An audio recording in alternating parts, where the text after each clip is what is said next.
Kenalin, panggil aja gue Mawar. Gue seorang karyawan swasta di Jakarta. By the way, gue tinggal di Berangal Senen, Jakarta Pusat. Bisa dibilang gue anak baru di kantor. Ya, masih masa probation gitu. Secara looks, gue lumayan lah buat ngalamin karyawan lainnya. Di kantor baru, gue punya senior. Sebut aja namanya Mas Budi. Namanya disamarkan ya, biar pada nggak tahu. Nah, Mas Budi ini umurnya sekitar 32, sedangkan gue masih 23. Mirip-mirip kan? Biarpun umurnya udah nginjek kepala 3, si Budi ini masih single loh. Tapi kata anak-anak di kantor sih doi playboy. Au deh beneran apa enggak. Selama awal gue kenal Mas Budi ini anak kok cuek-cuek aja ya. Padahal gue kalau ketemu sama siapapun teman kantor selalu nyapa dan sekedar ngelempar senyuman. Tapi responnya flat aja gitu, kayak keripik tempe.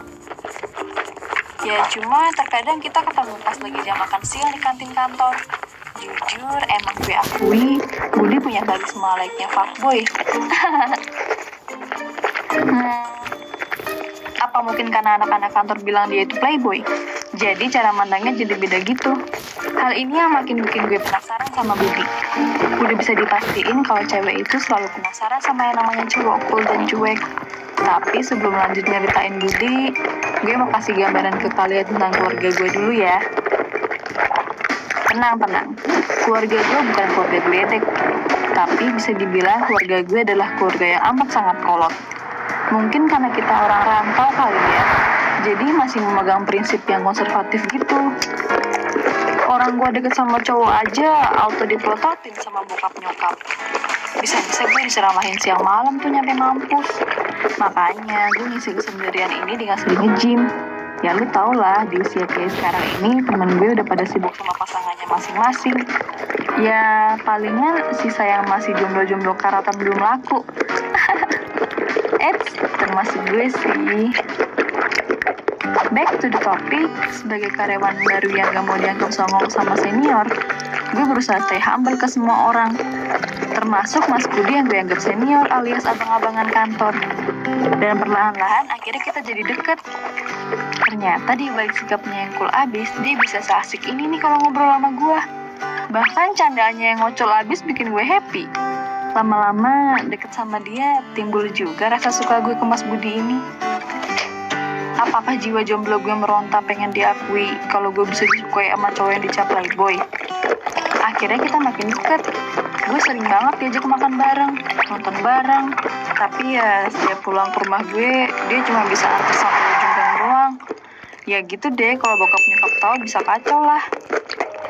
Kadang-kadang kalau gue pulang telat dikit aja, udah pasti dicecer. Kamu di mana?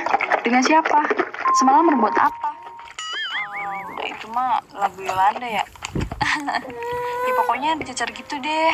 Padahal kan umur gue udah 23 tahun, udah kerja, udah bisa nyari duit sendiri, bisa berkembang biak. Keceplosan. Ya inilah yang bikin gue bete sama keluarga gue. Please deh, hari ini masih dikekang. Singkat cerita, setelah 1 bulan deket, kita akhirnya pacaran. Ya mungkin karena dia lebih dewasa dari gue, ya nggak ada tuh istilah nembak-nembakan kayak ABG-ABG gitu. Ya pokoknya tiba-tiba kita udah pegangan tangan aja. Udah panggil sayang-sayangan, teleponan tiap malam, gibahin bos sama karyawan yang rese. Tapi kalau di kantor, kita tetap jaim dan tetap profesional guys. Oh iya, Mas Budi tuh tinggal di apartemen di Bilangan Pancoran. Jadi kelar kerja kantor, gue sering main kesana kalau di time bareng. Lumayan lah, ngirit daripada pacaran di luar dulu. Cuma ya gitu, dibalik yang enak, pasti ada gak enaknya.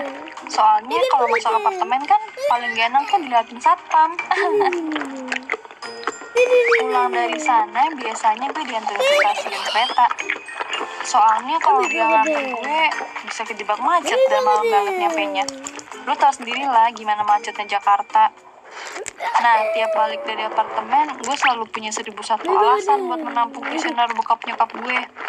Udah pasti speaknya sih habis pulang nge-gym, makanya keringetan dan capek. Padahal mah habis olahraga di kasur. Di tengah indahnya kisah cinta gue sama Mas Budi, ternyata ada segumpal awan hitam yang bikin hidup gue suram. Ternyata setelah kita pacaran 6 bulan, akhirnya hal yang tidak kita duga-duga terjadi. Ya, gue telat datang bulan. So, intinya gue hamidun guys, alias hamil. Gue puyeng, Mas Budi juga puyeng. Kita sama-sama cek ke dokter kandungan. Dan ada momen lucu di mana waktu kita cek kandungan, kita pikir tuh sebagai pasangan suami istri. Ya kali deh kita pas periksa bilangnya adik kakak. Ntar yang ada ke dokter jadi bingung. Akhirnya setelah kita obrolin matang-matang, Mas Budi berani datang ke rumah dan ngelamar gue. Hal ini lebih baik daripada ini perut makin besar dan bakal membuat dunia gempar. Jujur secara pribadi, gue ngerasa bersalah banget ke ortu gue. Anak yang mereka harapkan menjaga kehormatannya justru gak bisa jadi anak yang membanggakan mereka. Gue juga takut sama bokap. Abis nih gue diomelin. Tapi Mas Budi dengan nyatanya mengakui semuanya di hadapan orang tua gue. Ya mau gimana lagi, nasi udah jadi bubur. Nyokap gue adalah orang yang paling terpukul. Mungkin secara batin kita saling terhubung sebagai sesama wanita. Sedangkan bokap gue mukanya udah kenceng banget kayak kesetanan. Akhirnya 3 bulan kemudian kita ngadain pernikahan. Gue tahu semua orang pasti ngomongin gue di belakang. Ya dari saudara, ya temen. Tapi mau gimana lagi? Emang ini kesalahan gue. Dan gue harus sanggup nanggung semuanya. Dan semua ini udah berlalu selama 5 tahun. Sekarang anak gue udah TK besar. Dan Mas Budi so far happy-happy aja sih. Semoga mantan playboy ini gak balik lagi jadi playboy. Dan Mas Budi yang jadi cowok pertama gue, mudah-mudahan jadi cowok terakhir dan selamanya di hidup gue. Buat orang tua yang nonton ini, gue punya pesan. Jangan terlalu ngangkat anak kalian, karena mereka juga punya kehidupan sosial. Justru semakin kalian kekang, mereka bisa ngelawan. Dan bagi kalian yang masih pacaran, mending buru-buru nikah deh biar menghindari dosa yang kayak gue pernah lakuin. Jangan tiru gue ya, itu akan jadi aib seumur hidup lu. Dan kalian harus lebih dekat lagi ke agama biar terhindar dari godaan setan. So, jika kalian punya cerita menarik dan ingin dibuatkan animasi keren kayak gini, silakan kirim ke email di bawah ini ya. Oh iya, jangan lupa klik tombol like, share, comment, and subscribe channel Gue Punya Cerita.